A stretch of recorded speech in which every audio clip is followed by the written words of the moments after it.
lorsque nous pensons au berger de Noël, au berger, ou bien peut-être au petit peloton qui est venu à la crèche, eh bien nous sommes dans une situation très étrange, une situation paradoxale. Nous pensons spontanément que c'est eux qui avaient eu de la chance. Mais non, c'est nous qui sommes beaucoup plus chanceux, comme disent nos amis canadiens, que les bergers. Pourquoi? Parce que les bergers, c'était complètement neuf pour eux. Ils ne pouvaient pas s'attendre, ils sont venus pleins de confiance. Et tout. Tandis que nous, la crèche, elle est dans un tiroir, nous la sortons juste avant Noël et nous savons que Jésus est venu. Nous sommes des privilégiés et finalement, il faut reconnaître que les bergers ont peut-être été beaucoup plus attentifs que nous. Pour deux raisons. Je crois d'abord qu'ils étaient beaucoup plus pauvres. Pauvres d'idées, pauvres de bouquins, d'a priori, etc. Alors ils sont venus spontanément avec toute la confiance, comme des pauvres, avec toute la confiance de leur âme. Et puis, ils étaient sans doute plus familiarisés avec l'essentiel que nous le sommes.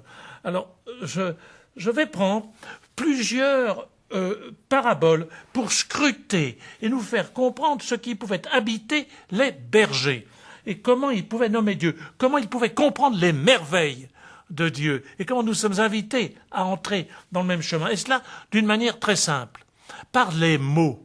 Quels étaient les mots qui habitaient les noms, qui habitaient l'esprit des bergers tels que la Bible leur avait suggéré et donné? Comment attendait-il Dieu? Et pour ça, eh bien, nous allons scruter, et c'est le titre de notre parabole, des mots pour Dieu. Je retiens un point. Un premier point, je crois qu'il, comme je l'ai dit, il est pour moi peut-être la parabole de toutes les paraboles. Ils étaient familiarisés avec des noms qui immédiatement livraient le réel. Ils ne s'embarrassaient pas de manuels, ils ne savaient peut-être même pas lire, de recettes pastorales, de commissions épiscopales ou autres, non. Ils avaient spontanément le sens du réel. Un berger, ça a le sens du réel, du réel.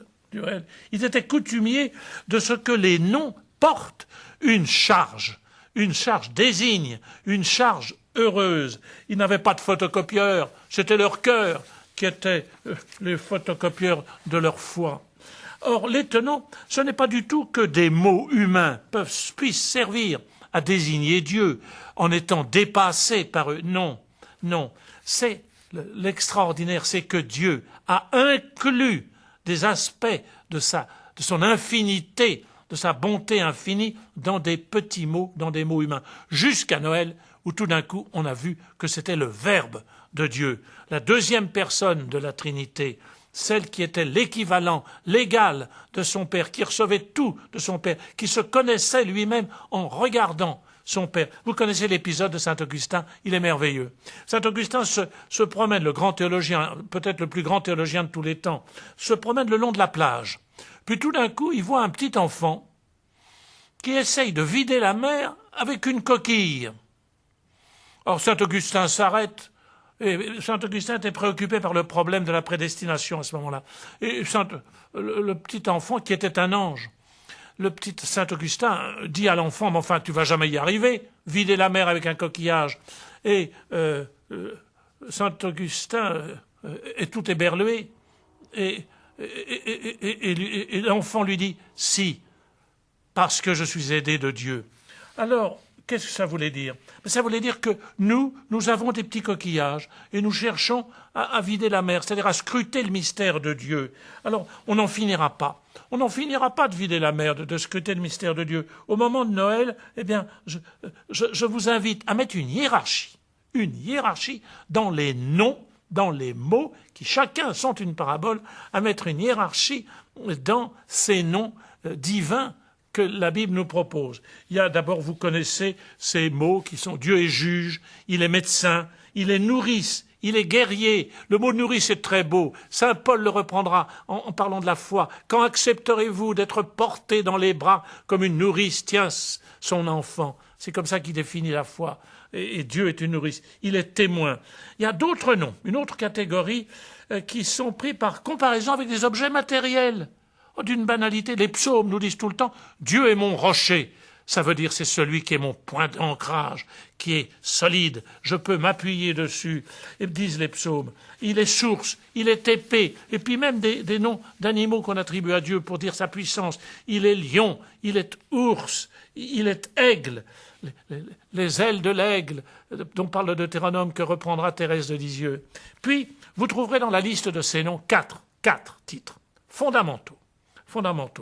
Il est d'abord, ça c'est extraordinaire, aucune religion n'a jamais dit cela. Quand dans Isaïe, Dieu est désigné comme l'époux, et on nous dit exactement ceci, ton architecte t'épousera. C'est admirable. Celui qui nous a fait deviendra notre époux. Dieu est l'époux. Ensuite, il est le roi, le Mélec, celui qui, comme quelqu'un qui est amoureux et qui dit, ou une femme amoureuse qui dit à son fiancé, tu es mon roi, tu es le Mélec. Puis évidemment, Dieu est le Père, Abba. Mais il faut compléter ce terme de Abba par un mot très beau que vous connaissez, ça a donné le mot Goal, Goal, enfin le Goal du foot. C'est l'oncle protecteur. Dieu est le Goël. Celui, si par hasard le père disparaît, prend la suite du papa disparu pour veiller, protéger, l'oncle protecteur. Puis quatrième nom parmi les plus sublimes, il est Adonai, c'est-à-dire mon Seigneur. Celui qui... Il y a d'autres mots qui désignent et qui prennent les passions humaines. Dieu se met en colère, il désire se venger, il prend plaisir au bonheur, il a de la joie, de la jalousie. Enfin, il aime. Mais il y a un dernier titre qui me plaît beaucoup. Il est libre.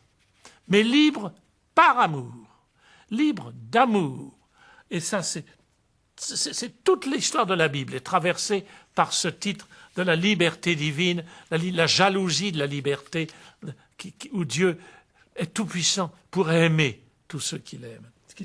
Ainsi, Dieu va se révéler à travers du réel, des mots dont, par chance, chacun a une épaisseur, et comme une parabole divine où nous mettons toute notre vie à accepter que Dieu soit juge, qu'il soit médecin, qu'il soit tendre comme un père. Ainsi, Dieu, ne croyez pas que tout cela releverait simplement de gymnastique intellectuelle, sémantique ou philologique. Non.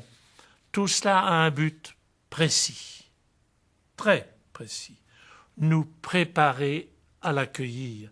Les bergers de Noël ont pu mieux comprendre que nous l'essentiel. Il est quelqu'un qui se révèle. Dieu est quelqu'un qui se révèle à la manière d'une personne, car il est une personne aimante. Le premier but de toute la Bible et de tout le catéchisme, c'est de nous faire admettre, de nous laisser aimer par Dieu comme une personne vivante aime. Pour se faire connaître, Dieu a choisi ce qu'il y a de plus proche de notre expérience. C'est tout le mystère, depuis Noël jusqu'à la Pentecôte. C'est tout le mystère de Jésus qui se résume en une phrase. Dieu a pris un visage.